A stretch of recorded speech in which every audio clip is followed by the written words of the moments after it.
Assalamu alaikum wa rahmatullahi ta'ala wa barakatuh. On a commencé la semaine dernière à se poser une question générale. Entre l'Orient et l'Occident, s'agit-il d'un conflit politique ou d'une guerre des religions? Pourquoi guerre de religion? À cause évidemment de l'islamophobie marquée, grandissante, aux attaques contre les musulmans d'Orient mais aussi d'Occident, quelles que soient les origines de ces derniers, à tel point qu'on a cette impression que l'Occident craint pour son modèle imposé au monde depuis le 19e siècle comme seul et unique acceptable. Les attaques contre l'islam et ses symboles sont plutôt courants et comment elles se traduisent, notamment en dressant l'islam comme menace à une vision unique de la modernité, de la démocratie, qui est finalement, donc la modernité et la démocratie, qui sont finalement devenues des armes géostratégiques pour lancer des guerres, effrayer les opinions publiques occidentales, mais pas seulement. Et puis on a évoqué aussi la dernière fois les théoriciens de la haine intercivilisationnelle, de la guerre des religions, des conflits des civilisations, ceux qui soulignent aussi que si l'Occident tombe, ce sera la fin du monde. Ceux qui prônent la tétanisation du monde arabo-musulman, notamment, et son maintien dans un état de dépendance économique, technologique, sécuritaire et aussi culturelle. Il faut insister là-dessus. D'autres qui préconisent la docilité et la vassalité de milliards de musulmans et de leur État en généralisant la culture de l'autodépréciation et de l'humiliation. Alors difficile donc de ne pas croire dans la haine religieuse et la haine envers les musulmans. Mais il n'y a pas que cela. Il y a cette volonté de domination politico-économique qui se traduit parfois dans certaines stratégies. Par exemple, dans la stratégie sécuritaire américaine de 2002, il est dit que les États-Unis doivent maintenir les mécanismes permettant de, je cite, maintenir les mécanismes permettant de dissuader tout concurrent potentiel, ne serait-ce que d'aspirer à un rôle régional ou global plus important. Alors, on essaiera de comprendre, entre autres, quels sont ces mécanismes. Vous êtes sur TV Coran, sur La Voix du Changement. Le thème Orient, Occident, guerre des religions ou conflit politique, c'est tout de suite.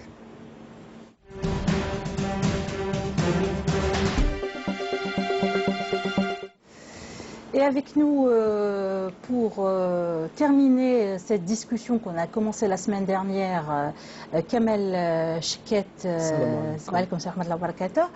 docteur Moussaoud Boujnoun et aussi docteur Cherif Driss.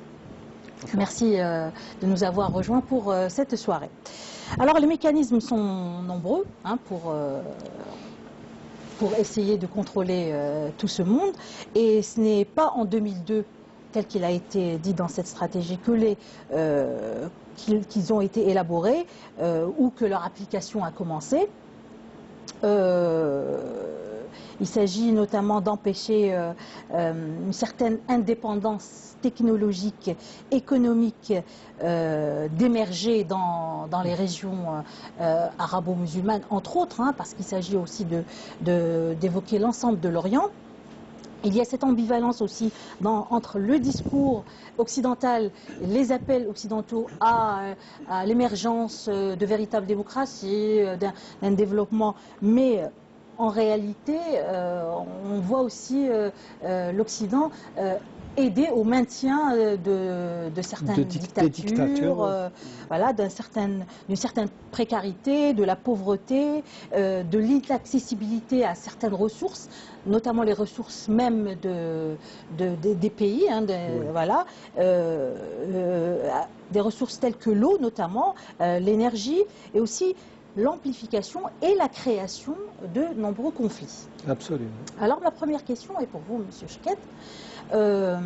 L'un des conflits sur lequel les stratèges occidentaux semblent jouer, c'est le conflit entre sunnites et chiites. Absolument.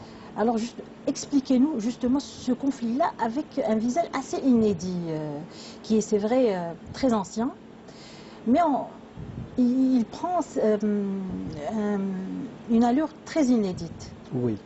En fait, bon, le conflit, il date de très très longtemps, sauf qu'il a toujours été, on va dire, maintenu dans une sphère qui ne portait pas préjudice, qui ne pouvait pas porter préjudice à l'ensemble des musulmans. Or là, nous sommes arrivés à un stade où c'est l'histoire de Kalila et Dimna. Je ne sais pas pour que nos téléspectateurs comprennent, c'est l'histoire d'un lion qui avait face à lui deux taureaux. Le taureau, il est énorme. Un lion à lui seul, c'est pas facile de mettre à terre un taureau, d'autant plus qu'ils étaient deux, le noir et le blanc. Et à un moment donné, il va monter le taureau noir contre le taureau blanc afin de l'isoler un peu. Et une fois que sa stratégie a bien marché, il va achever le taureau blanc, parce qu'il était assuré que le taureau noir n'allait pas s'allier ou se mettre du côté de son congénère. Et au moment même où il va l'achever, il va lancer un regard vers le taureau noir, et là le taureau noir comprendra sa douleur en disant, en fait, je suis mort au moment même où est mort le taureau blanc. C'est ça, la technique, elle est très très simple. Tout le monde la connaît. Le problème, c'est que ce conflit chiite-sunnite, il a été instrumentalisé par une autre forme, le chiisme en lui-même. Vous savez, Ibn Abi al-Hadid était chi'i. L'imam al-Hakim, par exemple, qui était muhaddith, était chi'i.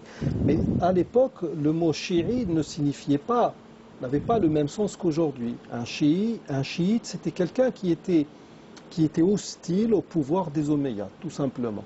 Et ceux qui leur faisaient face, on les appelait nawasib. Beaucoup plus avec le travail qui a été fait par un juif qui s'appelle Abdullah ibn Saba, ce courant a été politisé à outrance et on lui a donné d'autres dimensions, ce que moi, dans certaines de mes publications, j'appelle l'islam judaïsé. Je remonte dans cette idée d'islam judaïsé jusqu'au roi Josias, c'est-à-dire au moment où la religion même de Moïse a été judaïsée. Et je parle d'islam en connaissance de cause, puisque les premiers adeptes de Jésus étaient appelés les moshlem par les pharisiens. Donc il y a eu tout cela, et puis on arrive à Humphrey et tout le travail qu'il a fait avec Mohammed bin Abdel Wahhab, et nous sommes dans le 4e épisode de la judaïsation de l'islam ou des religions de Dieu. Et cette instrumentalisation a tellement bien marché qu'on a commencé à entendre des prédicateurs de renom dire sur des chaires de mosquées qu'il valait mieux s'allier aux juifs que de s'allier aux chiites, à l'Iran actuel, ce qui est très très grave. Et là, bon, ce que nous disions déjà, ce que nous avons commencé à dire il y a de cela une dizaine d'années, des conséquences même du wahhabisme, nous le voyons actuellement. C'est-à-dire, à la limite, je préfère 1000 fois les chiites à des gens qui se jettent dans les bras du sionisme. Et donc, le problème est là. Déjà, quand vous faites la comparaison... Oui. Non, mais c'est très grave. Je préfère bien sûr, ne serait-ce que par stratégie. Je n'ai pas envie d'être, entre guillemets, bouffé. Donc, à la limite, par stratégie, je vais choisir le chiisme. Le chiisme, bien sûr, là aussi, il y a... Le chiisme, ce n'est pas une autre religion, c'est des musulmans. Vous savez... Actuellement, c'est les chiites qui résistent à l'hégémonie... Mais là aussi, soyons... Américaine aussi, Est-ce qu'on est en train de parler, quand on dit chiisme, pour que nous parlons du chiisme. Excusez-moi, pour que moi et les téléspectateurs qu'on comprenne bien, oui. Parce que tout se mélange, lorsqu'on dit chiisme, est-ce qu'on est en train de parler d'une mouvance politique, ce qui était à la base, c'était cela, hein? À la base, c'était un positionnement, disons, un positionnement politique. Ce n'était pas un nouvel islam. Là, carrément, on est en train de parler c'est comme si on était en train de parler d'un autre islam. Attendez, je vais... Juste une minute. Que veut dire le mot chiisme? Shia, c'est un supporter. Voilà, c'est les supporters, c'est les alliés, Dans le Coran, Hada min shi'ati, exactement. Parlons de Donc Moïse. ce sont les partisans de l'imam Ali. De Al-Bayt. Karamallahu wajhahu, Al-Bayt. Avant, c'était un mouvement de sympathie pour la maison du prophète, les membres de la maison du prophète sallallahu alayhi wa sallam. Et puis, comme a dit mon ami Kamal, c'est devenu, ça a été politisé. C'est devenu une opposition au pouvoir omeyyade, qui, soit dit en passant, il n'y avait pas que ça. Le pouvoir omeyyade aussi n'est pas formé d'enfants de cœur. Hein. Oui, bien sûr. Voilà, donc, mais quand on discute aussi avec les chiites, il m'est arrivé de leur... vous savez, là, on va citer quatre haltes dans l'histoire. Vous avez au 7e siècle avant Jésus-Christ, le roi Josias qui va appeler cette religion qui s'appelle le judaïsme en référence à la Judée, parce qu'il voulait réunifier la Judée et Israël. Et il va se passer un certain nombre de choses. On va politiser la religion de Moïse, on va même, de manière précoce, Dieu, dans la Genèse, va dire à Abraham, paix sur lui, je donnerai cette terre à ta postérité. Ce qui n'est pas du tout normal, c'était avant l'heure, avant terme. Donc il y a eu cette politisation de la religion de Moïse, qu'on suppose être une forme d'islam, tel que l'a dit si bien dans le Coran, Ibrahim alayhi salam. Avec Jésus alayhi salam, une fois son élévation, enfin qu'il a été élevé au ciel, c'est un pharisien qui va prendre les rênes de la religion de Jésus. Il s'appelle Paul de Tarse. C'était l'ennemi juré de Jésus. Et qu'est-ce qu'il va faire? Il va travailler sur une sorte de docilité des chrétiens. Quand on vous frappe sur une joue, tendez l'autre joue. C'était très simple. Et puis il va tout annuler. Ça va devenir une foi sans pratique. Il va vider le christianisme de son essence. Et c'est ce qu'on essaie de faire aujourd'hui avec l'islam, bien sûr. Tout vise, tous les pseudo-réformateurs que vous voyez un peu partout qui sont plébiscités veulent ça. On veut arriver à une foi sans pratique, à du folklore. La 4e étape, à mon sens, c'était l'action de Abdullah ibn Saba, avec des gens qui étaient partisans, qui étaient contre les injustices des Omeyyades vis-à-vis du clan du prophète, de la famille du prophète, Al-Bayt. Quand je dis judaïsation de l'islam, je pars du principe que toutes les religions s'appellent islam et je peux, quand le temps m'est donné, je peux donner un certain nombre de détails qui vont revenir à cet état de judaïsme ou de la juiverie telle qu'on la connaît. Ensuite, il y a eu le travail avec les wahhabites.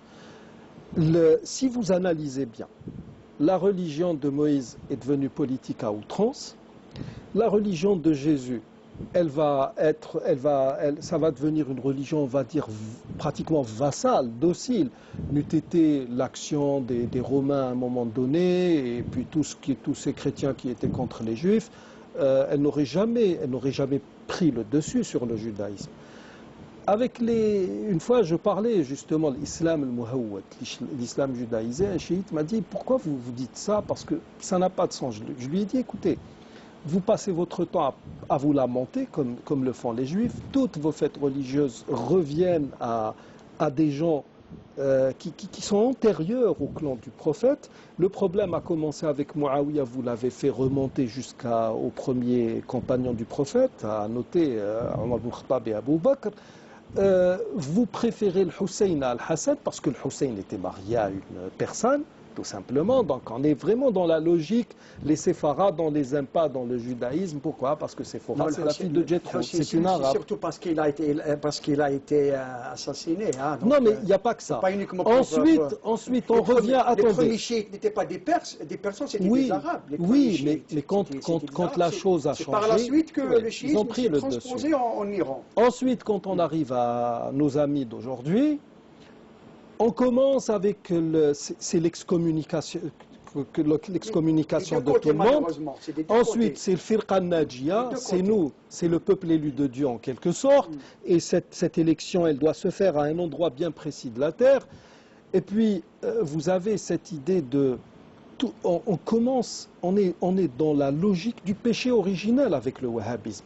On est tous des pécheurs, on est tous mauvais, sauf ceux qui rentrent dans un moule. Et puis, les finalités, c'est ça. La finalité, vous la voyez actuellement.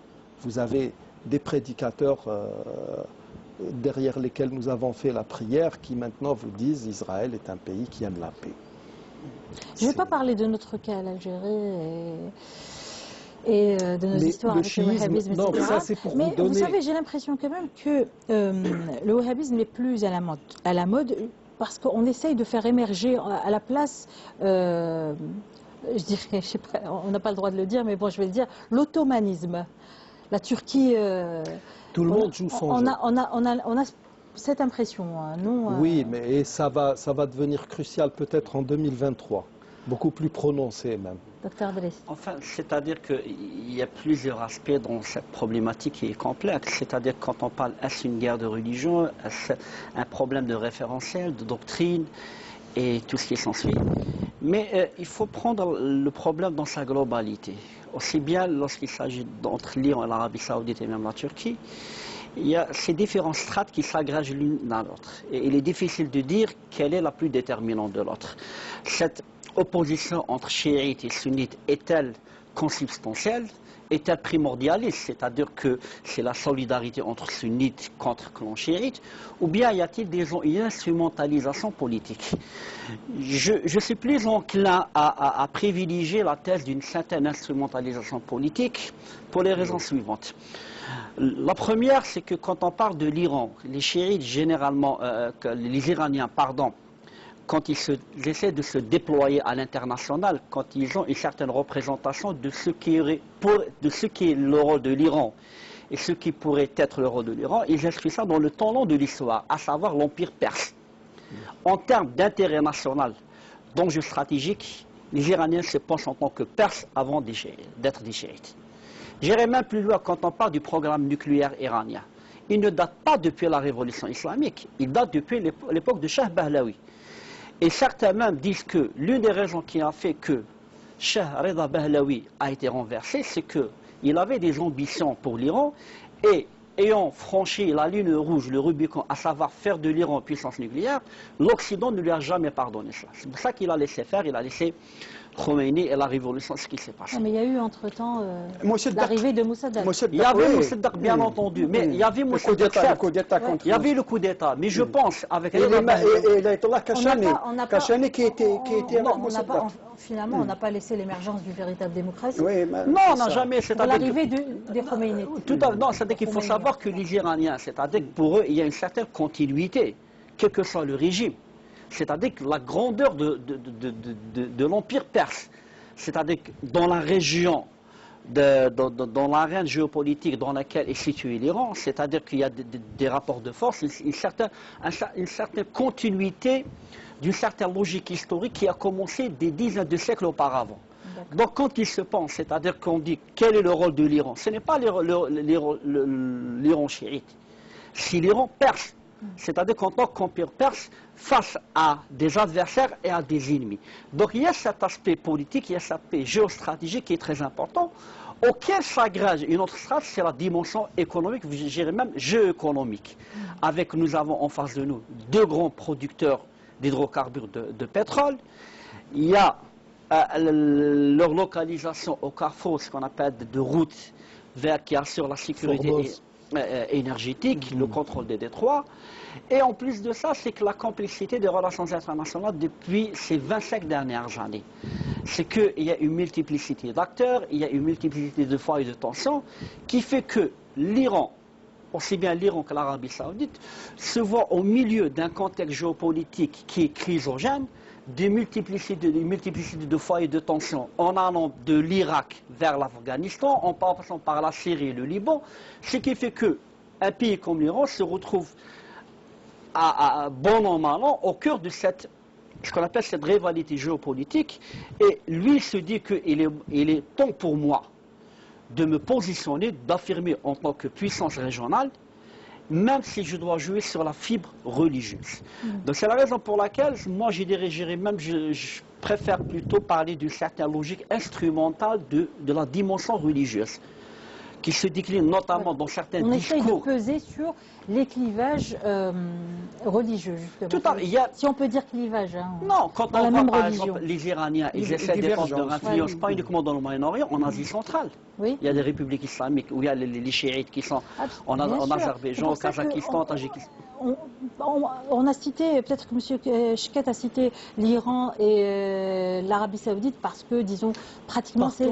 Enfin, vous les avez cités directement. Je peux parce que intervenir. peut-être qu'ils sont représentants de... Les Iraniens, ils sont les représentants des chiites. Enfin, en tout cas, ils se déclarent comme tels. Et puis, l'Arabie Saoudite comme celle des sunnites. Si vous permettez, moi, je m'excuse, je ne suis pas entièrement d'accord avec mon docteur Driss.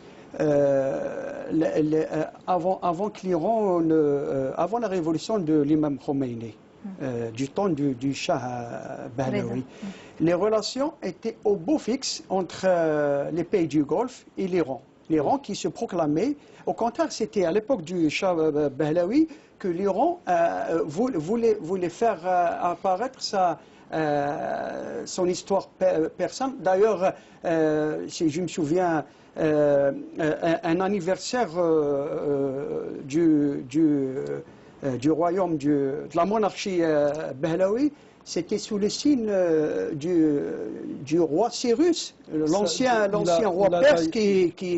C'était le dernier d'ailleurs, il a fait scandale. Donc c'est après la révolution islamique iranienne de 79 que l'Iran a commencé à essayer d'exporter la révolution islamique. Et c'est là où les problèmes ont commencé pour l'Iran. Donc la guerre avec l'Irak. Comment? Non, sans certaines accointances avec les Occidentaux. Non, ça veut dire qu'en fait, il faut savoir... Des accointances, je ne sais pas, puisque lors de la guerre avec l'Irak, tout le monde soutenait l'Irak, ça c'est connu. Les pays du Golfe, les Français qui donnaient des missiles, comment ça s'appelle les missiles français à l'époque, ils étaient très célèbres à l'époque, les missiles... contre les navires. Donc, au contraire, l'Iran à l'époque, moi je ne suis pas en train de défendre l'Iran, soit dit en passant. Hein. Donc, mais la logique est là. C'est lorsque l'Iran a mis en exergue justement la dimension islamique de sa révolution, quel a été le premier acte que l'Iran a pris après la révolution. C'était de transformer l'ambassade d'Israël qui est devenue l'ambassade de la Palestine. Ça c'est quelque chose qu'il faut souligner quand même. Donc dire que l'Iran a des acquaintances avec les Occidentaux, ou comme le disent maintenant les Wahhabites, l'Iran qui travaille avec Israël, moi je pense que c'est un peu tiré par les cheveux. Non, c'est-à-dire que c'est vrai que on peut s'apesantir sur la question des heures et des heures. Mais c'est juste, il y a un point qui est très important, c'est que on a tendance à voir l'Iran, les dirigeants comme des gens dogmatiques. C'est-à-dire qu'ils exportent le chiisme, la révolution islamique. Non, c'est des pragmatiques, c'est des Perses. Il arrive des moments où ils négocient. Ils l'ont fait pendant les années 80, pendant la guerre, l'affaire des contrats, avec le contrat d'armement avec les Américains. En 91, pendant la deuxième guerre du Golfe, tout le monde s'attendait à ce que l'Iran intervienne et tout. Non, au contraire. L'Iran a adopté une position de neutralité qui a été très nuisible à l'Irak. C'est-à-dire que c'est du pragmatisme. C'est-à-dire que les Iraniens se sont dit que finalement ce n'est pas notre guerre. On n'a pas à se solidariser avec l'Irak qui, soit dit en passant, a été notre ennemi, qui a contribué à nous isoler davantage. Et même pendant la guerre en 2003, quand il y a eu l'invasion américaine de l'Irak, à un moment donné, l'Iran était ceinturé par près de 200 000 soldats américains. Du côté de l'Afghanistan, l'Arabie Saoudite, la Turquie, les Émirats arabes et tout. C'est-à-dire qu'à un moment donné, ils ont réussi à renverser la vapeur et se montrer très utile pour les Américains pour essayer de s'extirper du bourbier irakien. C'est dire que on a en face de nous un acteur qui n'agit pas uniquement par le sentiment, le dogmatisme chiite, l'exportation de la révolution, tout ce qui s'ensuit. Il y a certes cet aspect-là, on ne peut pas le nier, mais il y a un autre aspect qui est très important, il y a les intérêts nationaux de l'Iran. C'est-à-dire qu'on a nos intérêts au Liban, on a nos intérêts en Irak, en Afghanistan, en Syrie, en Asie centrale. S'il y a lieu d'intervenir, d'exporter la révolution, d'intervenir pour assurer nos intérêts, on le fait. Donc on n'a pas affaire à des gens qui sont dogmatiques, c'est-à-dire que c'est le dogme chiite qu'il faut l'exporter par tous les moyens, quitte à aller droit dans le mur. Non, c'est des acteurs qui sont stratégiques, qui ont une certaine rationalité, qui calculent leur démarche, et s'il y a lieu qu'ils fassent, qu'ils reculent pour mieux sauter, ils le feront. Voilà ce qu'il faudrait. Il y a les deux. On va pas parler juste du problème chiite. Il y a les deux dimensions. Parce que quand vous lisez, par exemple, l'Iran insurgé de Paul Balta, on sait qu'à l'époque du Shah, les Américains voulaient faire d'eux les gendarmes de l'Orient. Oui. À la place même d'Israël. Ils l'ont fait, Ils étaient les seuls à avoir des AWACS. Mais à l'heure actuelle, partout où vous irez en Afrique, vous allez trouver ces trois composantes. Il y a toujours des centres culturels saoudiens, des centres culturels iraniens, et il y a actuellement les Turcs avec une dimension. Les Chinois, c'est des affaires. Même sur le plan culturel, ce qu'on appelle la diplomatie culturelle, elle commence à prendre. Mais là, on parle des musulmans. Ce qui pose vraiment problème, parce que les troisièmes, ils arrivent aussi avec une dimension historique, ottomane. Et tout le monde joue sur ça. Mais ce qui est sûr dans cette histoire, c'est que la religion a toujours été instrumentalisée, autant par les musulmans que par les autres. Sauf que là, nous sommes dans un contexte de diabolisation de l'islam. Et on se rend compte dans les derniers conflits, je ne sais pas, vous avez la création de tous ces États. Le Cham qui est disloqué, on crée le Liban. On y arrivera. Oui. Attendez. Non, il n'y a pas que ça. On y arrivera. Oui. Je vais parler du deuxième autre clivage sur lequel on semble aussi peser. C'est celui de le clivage identitaire. Et dans chaque pays, il y a des identités comme ça sur lesquelles on essaye de peser pour parfois justement créer des poches comme ça de tension. Oui. Alors justement... Les Kurdes, les Chinois, la berbérité ou la majorité contre l'arabe. On n'a jamais autant eu à parler des questions identitaires comme maintenant. On veut exacerber justement les... Il n'y a pas très longtemps, il y a le représentant même du Mossad qui a parlé de l'Algérie en disant que voilà, c'est par la Kabylie que nous allons commencer la déstabilisation. Mais attention... Et le chef du soi-disant mouvement pour l'autonomie de la Kabylie qui a justement qui a demandé qui a demandé à la constitution justement de milices armées en Kabylie. Alors le problème c'est que à un moment donné il a présenté un projet. Et il s'avère que c'est très ancien, c'est ce que faisaient les Français, les mêmes cartes. Ensuite, il fait un appel de Londres à l'image de ce qu'il y a. Il utilise les mêmes propos que De Gaulle. Mais là, je pense que tous ceux qui veulent... Je parle pour l'Algérie. Hein, vous ne trouverez pas une région qui a maintenu la langue arabe dans son état pratiquement... Dans son niveau le plus haut avec Al-Fayt ibn Malik, etc., comme les Berbères de ce pays. Autant la Kabylie que les Ibadites, parce qu'ils sont berbères eux aussi. Et puis, vous ne trouverez pas une région... Là, vous savez, beaucoup de gens, parce que même j'ai beaucoup travaillé sur le dossier de l'évangélisation, et beaucoup de gens me disaient, oui, la Kabylie, c'est la... Non, le problème, il n'est pas en Kabylie. La Kabylie, grande ou petite, c'est les deux régions qui comptent le plus grand nombre de mosquées. C'est les régions où l'islam se porte très très bien, en dépit du fait qu'il y a une vague d'évangélisation, parce que vous avez une multitude de forces occultes qui convergent vers cette région. Elle est stratégique. Mais là aussi, il y a un travail à faire.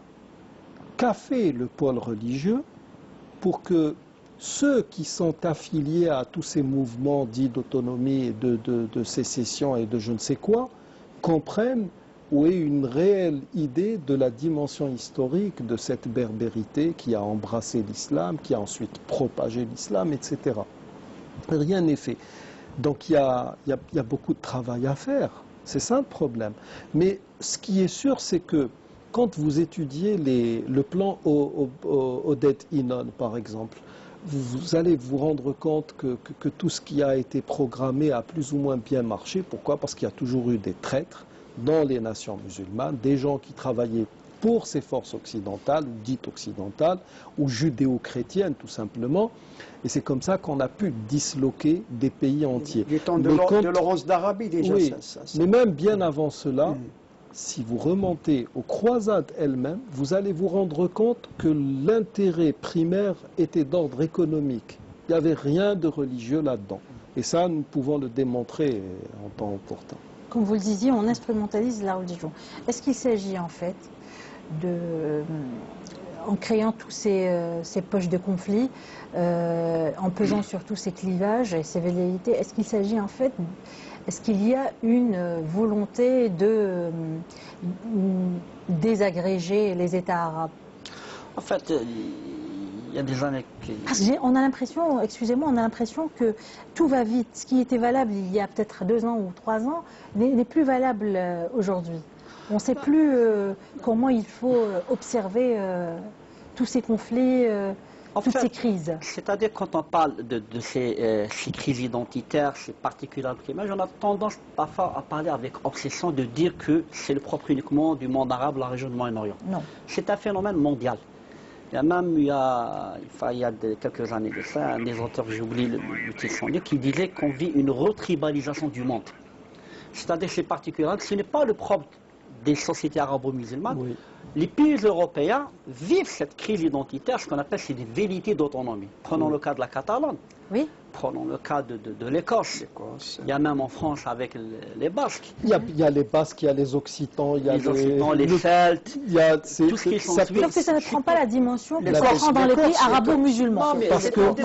Parce qu'il y a des médias qui font justement la part des choses dans cette équilibre. Pas seulement les médias. Pas uniquement les médias. C'est-à-dire qu'il y a un problème, c'est-à-dire de construction politique, c'est-à-dire de trajectoire historique. Quand on a construit ces États-nations, l'État-nation c'est une construction européenne, le produit d'un contexte historique et sociologique qui a été exporté par la suite vers les sociétés arabo-musulmanes et là, le plus souvent la greffe n'a pas réussi. Oui. Le problème n'est pas qu'il y ait ces particularismes.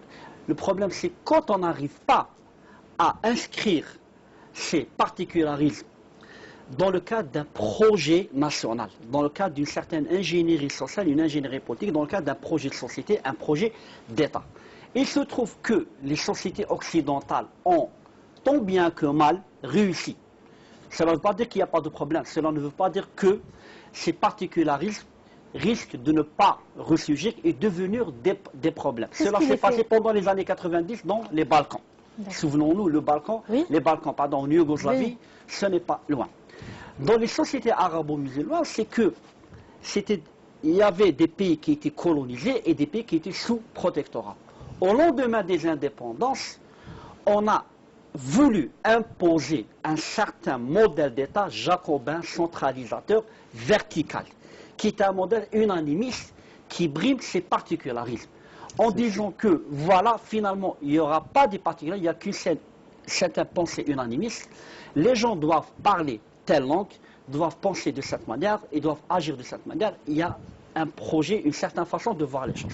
Ça a été une erreur, c'est-à-dire qu'on aurait dû, je pense, me semble-t-il, prendre le soin, c'est-à-dire d'asseoir un certain projet national, mais qui n'est pas exclusif de ce qu'on appelle de ces particularismes et de ce qu'on appelle c'est des entités qui ne voulaient pas l'autonomie. Là, ce qui se passe dans certains pays dans la région, notamment ces velléités, ces stratégies de morcellement. Ça se passe partout, hein, mais pas seulement dans le nord de l'Afrique, au Grand Maghreb. Non, on parle du Sahel, le Mali. Absolument. On parle du Mali, on va le Sénégal avec la crise du Casamance. Sans aller plus loin dans la région des Grands Lacs, on est en Afrique du Nord, il y a ces velléités dont on... Le Soudan qui a été... Tout à fait, le Soudan qui a été morcelé. Et là, c'est là où on revient à une question fondamentale, c'est que le rôle des élites politiques, ce qu'on appelle le rôle des élites politiques, et avoir cette intelligence, et non pas d'avoir la malice de quelqu'un qui s'agrippe à un pouvoir, mais d'avoir l'intelligence de quelqu'un qui veut bâtir un État dans lequel toutes les composantes de la société se retrouvent. Il se trouve que dans certains pays arabes, on a ce problème qui est l'autoritarisme, qui est une logique qui a brimé beaucoup de sociétés, beaucoup de groupes humains. Au lieu de penser à créer ce qu'on appelle des projets qui préservent cette diversité, que de dire en fin de compte la diversité linguistique, religieuse et culturelle n'est pas un danger. Elle pourrait être un atout pour peu qu'elle soit utilisée et enchâssée et intégrée dans le cadre d'un projet, d'un État national dans lequel tout le monde se reconnaîtrait. Mais quand on a soit un projet qui est discriminant, qui impose une certaine vision des choses, comme cela a été dans certains cas dans certains pays au Moyen-Orient, comme en Irak, en Syrie, même en Liban, en Jordanie, même dans certains pays en Afrique du Nord, où on a pensé que la diversité est une menace pour la cohésion nationale. Ça veut dire quoi, non discriminant? Vous avez dit discriminant, mais ça veut dire quoi? C'est-à-dire qu'on ne discrimine pas. Non, mais excusez-moi, comment ça se traduit sur le terrain lorsqu'une société est non discriminante? Je vais vous donner un exemple. Je ne voudrais pas donner d'exemple sur l'Algérie parce que c'est très complexe et ça me dépasse. Mais dans un pays, par exemple, comme la Turquie, nous savons très bien que les Kurdes ont toujours été une entité à part entière. Salah ad-Din al-Ayyoubi était kurde. Nour-Din Zenki était kurde. C'est des gens qui ont contribué à la grandeur de l'islam, qu'on le veuille ou pas. Quand un Kurde se fait appeler par des Turcs de montagne, et l'autre dit « Non, moi je suis un Kurde ». Non, non, tu n'es pas un Kurde, tu ne l'es plus du moins. Dorénavant, tu es un Turc de montagne. C'est-à-dire que c'est le Turc de seconde zone, quoi. C'est ça les brimades, c'est ça la discrimination. Et qu'on le veuille ou pas, dans notre pays, dans mon pays qui est l'Algérie, il n'y a jamais eu de politique très sérieuse en termes de respect, justement. Et c'est ce que disait Dr Deli, c'est plus que vrai. La diversité linguistique, la diversité ethnique et même la diversité religieuse n'a jamais été un danger, dans la mesure où nous avons un vécu de l'islam sur pratiquement 7 siècles, où il y avait toutes ces diversités et où tout marchait très très bien. N'eût été les anciennes rancœurs de l'Église qui a toujours travaillé péché en eau trouble pour essayer de rompre cette harmonie. D'ailleurs, même quand les musulmans sont sortis des Balkans, les langues étaient intactes, les institutions étaient intactes, comme le cite Bernard Lewis dans Legacy of Islam. Donc cette diversité, elle ne peut qu'enrichir les gens. Quand je lis en tout cas le Coran, tout indique que ça ne peut pas poser de problème. Je ne suis pas pour le fait d'ouvrir tout ce qui peut être ouvert en termes de... On ne va pas créer des couloirs comme ça où chacun viendrait ici pendre ce qu'il veut, parce qu'il y a des enjeux, il y a une situation mondiale qui nous impose une certaine restriction, mais à la limite, rien, normalement, ne s'oppose à la diversité. En Turquie, normalement, c'est durant la période du kémalisme, oui. où les Kurdes étaient brimés. Oui. C'est avec l'arrivée des partis, même bien avant, c'était Arbakan, l'AKP, et puis l'AKP ou le Fadila. Voilà, avant l'AKP, il y avait déjà Hizb Arbakan. C'est là où les Kurdes ont commencé à avoir leurs droits. Ils ont eu le droit d'ouvrir des chaînes, de parler leur langue, de l'enseigner dans les écoles. Mais avant comme vous l'avez dit, un Kurde n'avait pas le droit de se revendiquer, kurde. Moi, je suis allé en Turquie les années 80. Eh ben, des Turcs, c'était les Turcs connaissaient l'arabe. Donc, lorsqu'ils te parlaient en secret. Ils avaient peur d'utiliser leur langue. Donc, il faut voir comment les choses ont évolué. C'est-à-dire, quand vous adoptez une posture nationaliste, vous êtes dans l'altérité, l'exclusion. Je cite le cas de la France, on a souvent tendance à citer la France comme exemple. En 2008, le Sénat français a voté une loi interdisant, c'est-à-dire qu'il y a une demande de reconnaître les autres langues que la langue française. Le Sénat français s'y est farouchement opposé. Ce n'est pas le propre, ce qu'on appelle des régimes arabes, des régimes orientaux. Le président Macron l'a répété non, mais il y a quelques mois encore. La question, ce n'est pas que c'est le propre des régimes arabes ou musulmans. Le problème, c'est que lorsqu'on instrumentalise de l'Occident, ces problèmes-là, c'est ça le souci. Nous ne sommes pas dans la même posture de force que les Occidentaux ou les Occidentaux, que ce soit les Européens ou les Américains. Hein. Vous savez, madame. Donc nous ne pouvons pas. Tout à fait. Vous savez, madame, en fait, il y a les deux extrêmes. Comme l'a dit M. Chikat, soit on ouvre avec tous les travers, soit on ferme, il y aura aussi des travers. C'est-à-dire, quel que soit X, l'ouverture incontrôlée ou la fermeture hermétique débouchera sur l'intervention étrangère. Si, par exemple, on ferme, on brime, on exclut, c'est-à-dire qu'on ne reconnaît pas ces particularités, cette diversité. Ce n'est pas normal. Ça pourrait être utilisé comme un moyen à des interventions étrangères destructrices et pernicieuses, comme cela a été le cas dans certains pays de la région. Par contre, si on ouvre à tout va, bien entendu, si on ne contrôle pas, plutôt, je préfère ne pas utiliser le mot contrôler, mais je préfère le mot réguler. Si on ne régule pas, c'est-à-dire que cela débouche aussi sur des interventions. Le truc, ça va, c'est que, pourquoi dans certains pays dans la région, c'est qu'on a adopté cette fermeture hermétique qui a fait qu'on n'a pas uniquement exclu, on a brimé et réprimé. On a brimé et réprimé, c'est un ancien que, quand on exclut, quand on réprime, quand on ne reconnaît pas, quand on est dans le déni identitaire, il ne faut pas s'attendre à ce que les gens acceptent de s'intégrer dans le monde et rejeter l'intervention étrangère qui est rejetée. Il n'y a pas plus dangereux qu'une intervention étrangère. Maintenant, quelle est la solution? C'est-à-dire que devons-nous dès maintenant, justement pour que nos téléspectateurs nous comprennent, réfléchir et revoir cette façon de traiter ce qu'on appelle cette diversité et de ne pas la considérer in fine comme la menace, comme le diable, comme quelque chose de pernicieux qui est discuté, qui menace la cohésion nationale. Mais plutôt de dire finalement que cette diversité, ça pourrait être un atout. Dès lors qu'on inscrit dans le cadre d'un projet national, on adopte une langue nationale, certes, mais on n'exclut pas les autres langues. Il y a une religion, bon, je ne veux pas revenir religion d'État, mais elle n'exclut pas les autres. Tout à fait. Donc, ce qui surtout l'islam. Tout à fait. Surtout en islam. C'est inscrit dans le dogme musulman, c'est-à-dire que si vous passez outre, vous êtes en infraction vis-à-vis de Dieu. C'est ça le problème. Revenons juste à l'histoire. L'histoire déjà à l'époque de la révélation à Médine, comment les choses marchaient. Le pacte de Médine, cette notion de citoyenneté, comment est-ce que ça fonctionnait. Ensuite, voyons tous les développements que cela a donné avec le temps, autant en terre d'islam qu'en terre, on va dire entre guillemets, conquise. Tout marchait très très bien.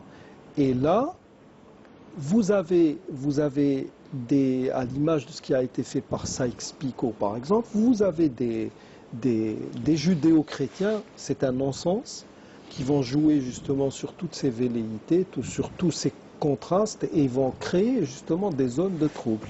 C'est ça le problème. C'est bien que vous parlez de Sykes-Picot parce qu'à la base, Sykes-Picot, ça voulait créer une confédération d'États arabes forts, stables, mais etc. bon, aujourd'hui, des États rampants, quoi, à plat ventre. On parle d'aider les États à émerger vers la modernité, vers la démocratie, etc. Mais ce n'est absolument... Non, c'est-à-dire en fait, la question, moi je pense que l'équation, elle est simple et compliquée à la fois. Mieux vaut, problème avec les projets qui viennent de l'extérieur, on sait que c'est des projets qui obéissent à des agendas. qui nourrissent des ambitions, des objectifs qui ne sont pas dans l'intérêt de ces peuples-là. C'est clair. Mieux vaut que ce soit une solution endogène, c'est-à-dire que les élites dans le monde arabo-musulman s'approprient l'idée de dire qu'en fait, il y a une trajectoire historique que les sociétés arabo-musulmanes n'ont jamais été homogènes et unies. C'est-à-dire qu'il y a cette diversité qui est une donnée historique, qui est une donnée sociologique. Le tout, c'est de savoir comment on l'utilise, comment on l'utilise, on la valorise pour créer un projet national et de ne pas laisser la porte, ou plutôt le terrain, à des acteurs exogènes pour nous proposer un projet qui, au nom de la diversité, mais en fait qui est destructeur et pernicieux en soi. Donc moi je pense qu'il vaut mieux que dans les sociétés arabo-musulmanes, on arrive à revoir, à repenser notre manière de comment on traite avec la diversité et qu'ils créent eux-mêmes ce qu'on appelle les conditions favorables, un projet de société qui intégrerait cette donne que les sociétés arabo-musulmanes, c'est des sociétés diversifiées. Diversifiées. Et la diversité ne doit en aucun cas signifier l'adversité. Justement, pour revenir, pardon. Et pour, voilà, je répète ce que j'avais dit, et de ne pas laisser donner l'occasion à certaines forces occidentales qui ont des plans, qui ont des ambitions, qui ne concordent pas avec les aspirations et les intérêts des sociétés arabo-musulmanes. Justement, pour revenir à ce qu'a dit Kamal, avant, du temps de la splendeur musulmane, lorsqu'un calife ou un sultan émergeait et devenait le chef de la communauté, on ne cherchait jamais quelle était sa nationalité. Salah ad-Din Ayyoubi, comme vous l'avez dit, était kurde. Le Qutuz, le Mamalik, etc. Exactement. Même ici, il y a eu des rois berbères. Tariq Ben Ziyad, le Mamalik, c'était... Et ici, l'Adaris, Ziyani, c'était tous des berbères. On le cherchait, c'est lorsque le chauvinisme et le nationalisme avaient pris le dessus, justement, sur l'aspect musulman des choses, qu'on est arrivé justement et justement, partant de la logique machiavélique du diviser pour régner, justement les Occidentaux sont en train d'exploiter justement ces faiblesses. Voilà, ces faiblesses, y compris le problème sunnite-chiite. Avant, il n'y avait pas. À Bagdad, par exemple, les musulmans chiites et sunnites vivaient ensemble. Il n'y avait aucun problème entre eux. C'est par la suite justement que ces problèmes-là ont commencé. Mais le problème, justement, ça me fait, ce que disait le docteur Delis me fait penser à un adage qu'il faut bien comprendre. Attention, l'adage dit, c'est une citation, c'est pas un adage. Je ne sais pas qui a dit ça. On peut tout faire avec des baïonnettes sauf s'asseoir dessus. Ça veut dire. C'est Napoléon, je pense. C'est-à-dire qu'on peut tout faire avec la force sauf en faire la base ou le socle d'un pouvoir. C'est ça.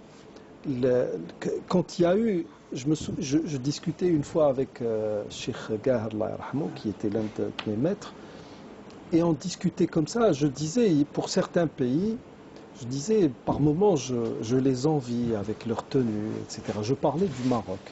Les Marocains ont gardé le style, la tradition.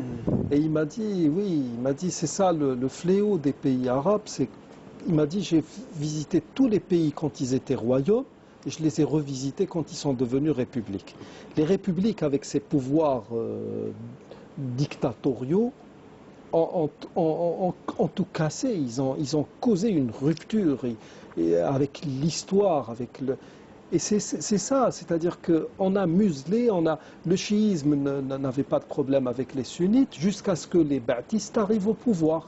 Et là, on va utiliser... C'était le nationalisme. Oui, le nationalisme, un nationalisme qui avait peur de l'islam.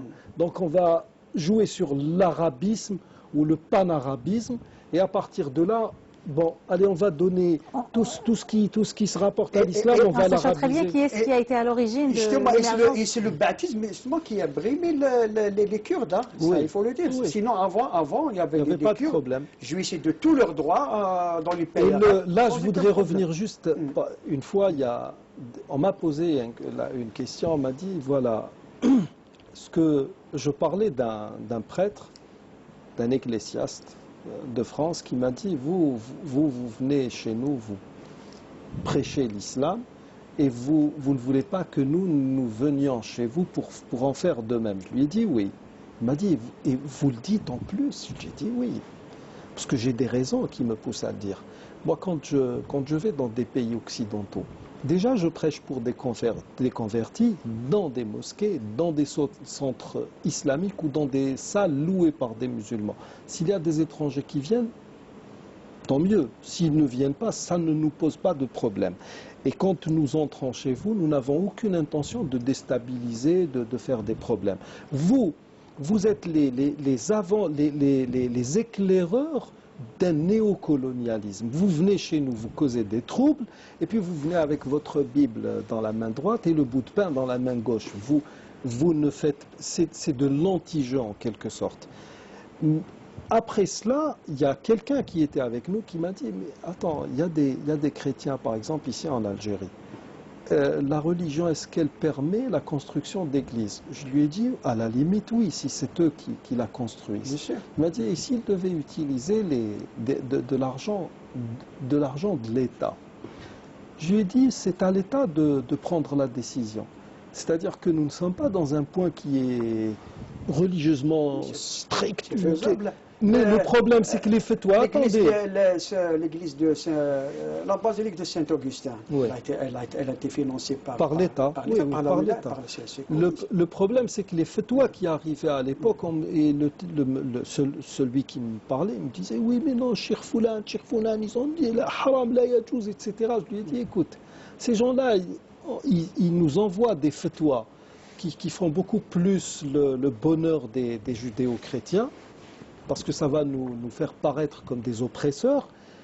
Et un jour viendra où nous verrons ce que feront ces gens-là avec leurs fatwas. Et là, nous sommes en train de voir une dérive. Eh bien, aux Émirats arabes unis, maintenant, c'est des temples bouddhistes qui sont et c'était ces mêmes personnes qui distillaient ces fatwas. Vous voyez, donc c'est ça le problème. C'est-à-dire qu'il y a ici en Algérie, quand vous lisez je sais pas moi, les vieux manuels de fiqh d'ici même, c'est-à-dire Nawazil Mazouna, etc., vous vous rendez compte que les juristes de Tlemcen, de Bougie, de Titri, de Sahara, étaient des gens qui cohabitaient avec les autres. Le fait qu'une communauté chrétienne construise une église ne posait pas de problème. Et ça ne devrait pas nous poser de problème. Et attention, je ne suis pas un moderniste. Je ne me présente pas comme un réformateur. Je suis on ne peut plus fidèle à des textes fondateurs de l'islam, avec les interprétations des plus grands savants de cette nation. Il est vrai qu'à l'heure actuelle, justement pour faire ressurgir tous ces problèmes, nous sommes en train de voir des gens qui se réclament de l'islam et qui ont une certaine tribune, ils sont plébiscités par des forces occultes, ça et là, et qui sont en train justement de revivifier on vous apporte une vérité historique, mais on vous l'apporte de manière à ce que vous la compreniez dans un sens qui va asseoir un état de crise dans nos pays. Et c'est ça le problème. Alors aussi, lorsqu'on parle du conflit Orient-Occident, il y a le problème palestinien qui ressurgit. Oui. Justement, avec le printemps arabe, le problème en Syrie, l'Irak, la Libye, même la Tunisie, ce qui se passe en Tunisie, le Yémen, absolument, on oublie le conflit israélo-palestinien. Voilà. Mais allez-y.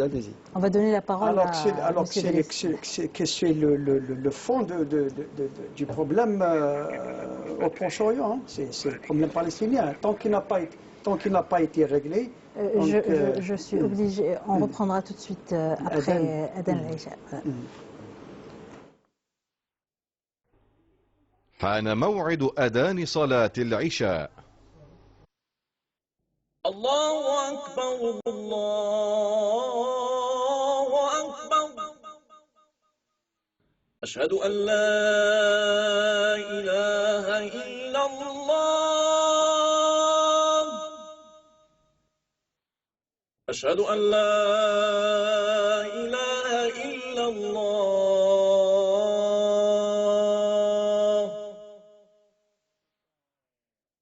أشهد أن محمدا رسول الله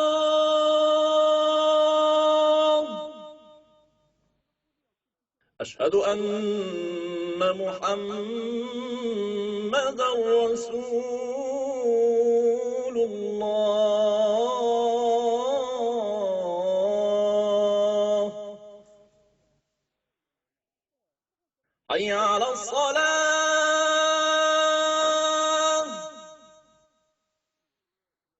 حي على الصلاة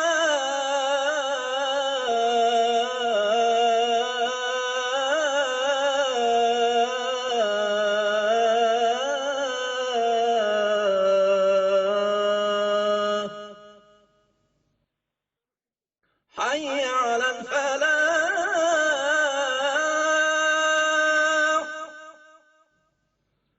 حي على الفلاح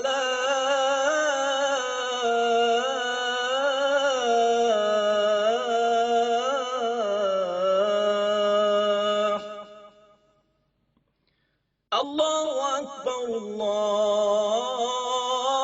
أكبر لا إله إلا الله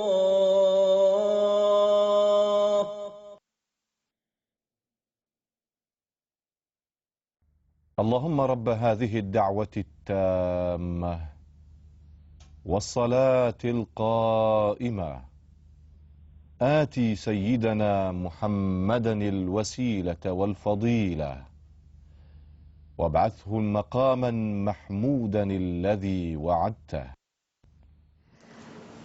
السلام عليكم ورحمة الله تعالى وبركاته. تقبل الله صلاة الجميع. On disait donc que l'un des problèmes aussi, c'est le problème palestinien. Bien sûr, c'est la pierre d'achoppement de toutes les politiques,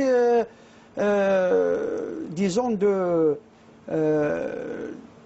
conciliation ou de normalisation au Proche-Orient, tant que le problème palestinien n'a pas été réglé. Et d'ailleurs, c'est le problème colonialiste le plus ancien. C'est le plus ancien plan colonialiste presque dans le monde. Hein. Ça dure depuis 1948 quand même. Ça fait maintenant 70 ans. C'est un problème qui dure depuis 70 ans et apparemment la solution est reportée toujours au calendrier grec parce que les Israéliens profitent de la faiblesse justement des États arabes et musulmans et donc à chaque jour ils grignotent encore plus de territoire. Et maintenant, avant on parlait de deux États. Maintenant, si on arrive à prendre, je ne sais pas moi, un quartier, donc avant... Les colonies sont en train de tout grignoter. Mais bien sûr, à peine si on a un territoire qui dépasse les 20 km. Jérusalem-Est, maintenant, elle est presque... C'est bon, il n'y a plus de Al-Quds pour les Palestiniens. Bien sûr. Docteur Chérif Delis. Enfin, c'est-à-dire que ce qui se passe en Palestine, c'est la conséquence d'une certaine continuité historique. Dans la stratégie de l'État sioniste, c'est par palier. La première stratégie, c'est un petit peu de sortir la question palestinienne de son contexte régional et arabe. Par quel moyen? C'est diviser les pays arabes, conclure des paix séparées avec l'Égypte 78, qui a signé la fin, ce qu'on appelle la dimension pan-arabe avec la Égypte. Puis en 94, 93, 94, avec les traités de Washington, puis de Wadi Arab avec la Jordanie. Et actuellement, nous assistons à un rapprochement avec l'Arabie Saoudite parce qu'il manque uniquement la dimension religieuse. Il y avait deux dimensions qui portaient la question palestinienne. C'est la dimension panarabiste avec l'Égypte, mais avec le recul du panarabisme avec la signature du Camp David. Il reste la dimension religieuse qui était incarnée par l'Arabie Saoudite et la Mecque. On est en train d'opérer un rapprochement avec l'Arabie Saoudite, de vider la question palestinienne de ces deux substances. Ce qu'on assiste actuellement, c'est qu'on est passé on a sorti la question palestinienne de son cadre régional multilatéral, on a transformé la question comme une question bilatérale entre Palestiniens et Israéliens, avec les négociations de 93. Le deuxième palier, la troisième étape de la stratégie, c'est de dire en fait le problème il est interpalestinien. Il est interpalestinien entre les Gazaouis et les gens de la Cisjordanie. Même sur le plan, ce qui est très important, il faut faire très attention au niveau de la symbolique, au niveau de ce qu'on appelle de la rhétorique. Les gens de Gaza, c'est des Palestiniens avant toute chose. Dans le discours médiatique, le discours politique, il y a ce glissement sémantique qui fait une certaine exclusion, une séparation entre les deux. On parle des Gazaouis, Hamas et tout. Et là, le vrai danger, c'est qu'on tape vers une guerre civile. C'est vrai qu'on parle d'une guerre civile interpalestinienne. C'est terminé, on ne peut plus en parler, puisque c'est bon, Gaza est sous l'autorité palestinienne actuellement. On ne peut même plus parler de le problème, mais qu'ont-ils hérité l'autorité palestinienne, qu'est-ce qu'elle a hérité en fait? Elle a hérité d'un bantoustan. Quand vous prenez la Cisjordanie est devenue... ça a été fait de façon...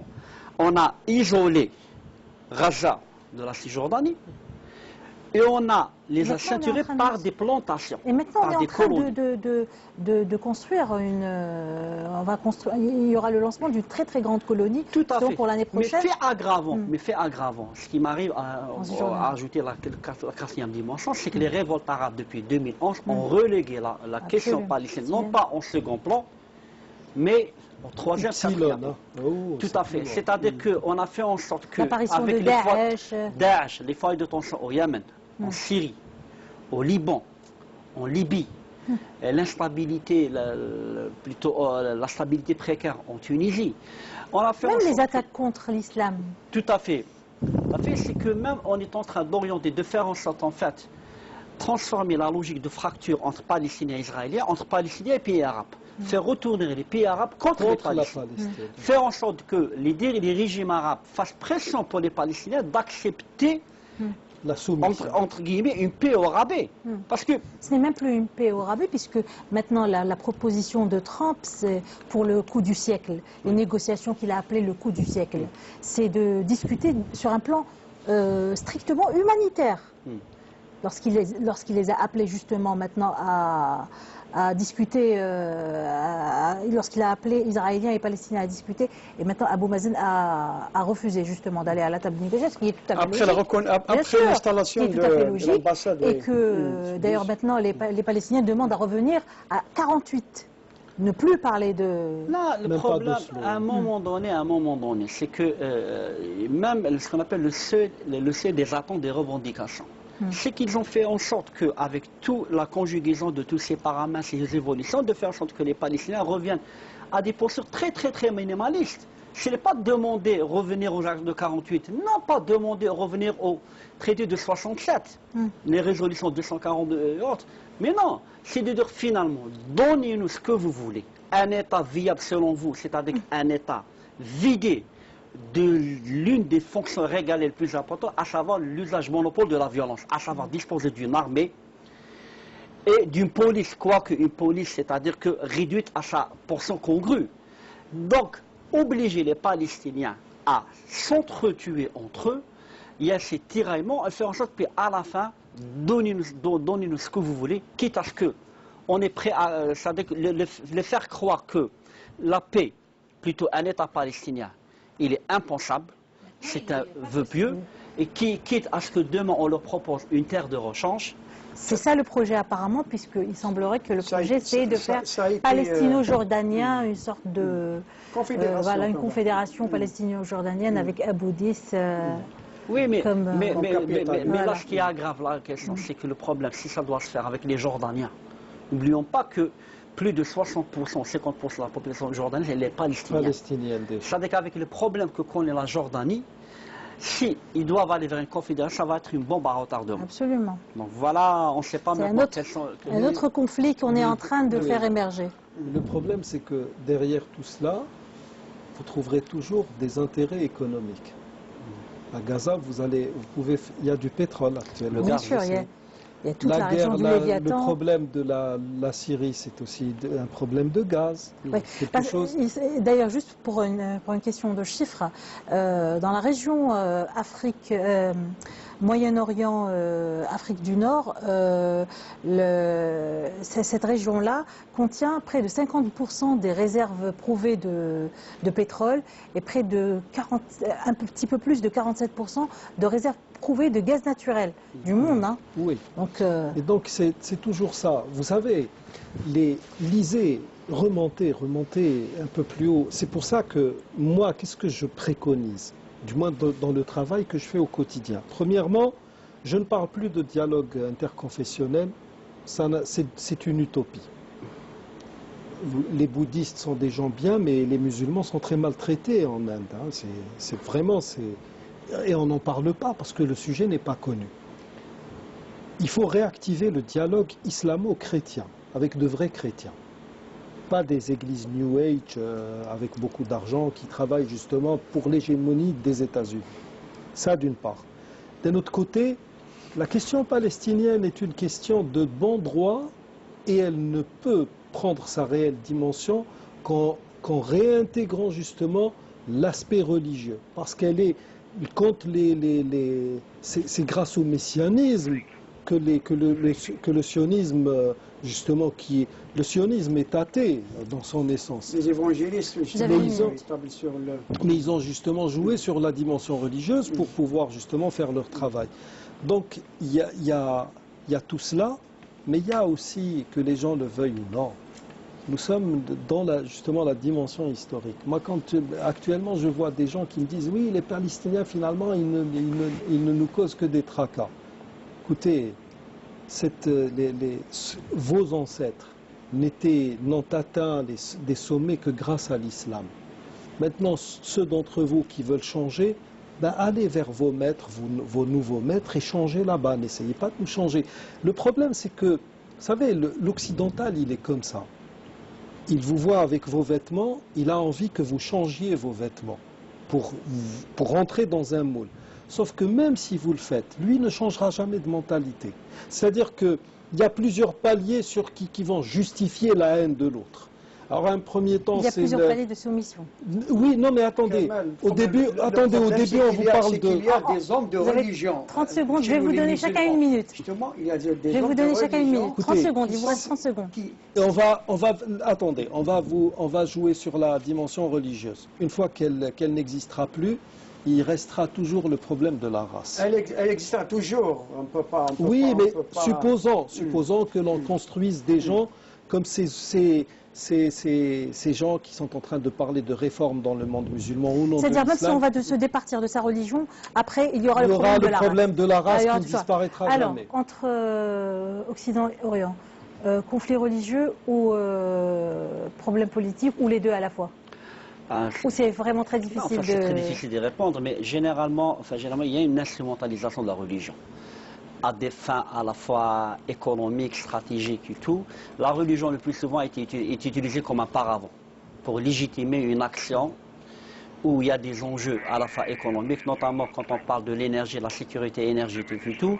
Pas plus tard qu'il y a 2-3 jours de ça, l'Agence internationale de l'énergie dans un rapport a affirmé que la demande vers le gaz sera des plus élevée à partir de 2019. Donc, le gaz continue à être un élément très important. Il y a des acteurs qui émergent. Je ne parle pas de l'Iran, je ne parle pas du Qatar plutôt, mais demain, ça sera l'Égypte, Israël et autres. Et quand on voit les foyers de tension, c'est-à-dire qu'il y a toujours des dessins à la fois économiques et religieux. Donc, pour conclure, je suis plus adepte d'une instrumentalisation de la religion. Oui, très rapidement. La religion étant une arme à double tranchant, donc soit elle est utilisée à bon escient, si si les musulmans sont conscients justement des enjeux. Sinon, nos adversaires, nos ennemis vont l'utiliser, comme je l'ai dit, au nom du principe machiavélique du diviser pour régner. Malheureusement, on en est là. Merci à vous tous d'avoir assisté à cette émission. Merci à tous ceux qui ont participé à cette émission depuis le début de la saison. Merci à Boubkar Ayata et à Nadia Cherarir à la réalisation, Amin Benzarara, Brahim Ouazar à la coordination et à l'émission, Belïsaoui Zakaria et Mourad Ferhi au son, Toufiq Ben Issa et Damarwan Louisa Saïb au cadrage, Souad Bechouareb, Keltoum Darragui au synthé. Merci à vous de nous avoir suivis. Vous pouvez toujours nous contacter sur notre page Facebook. On se retrouvera peut-être la saison prochaine. Salam alaikum wa rahmatullahi ta'ala wa barakatuh.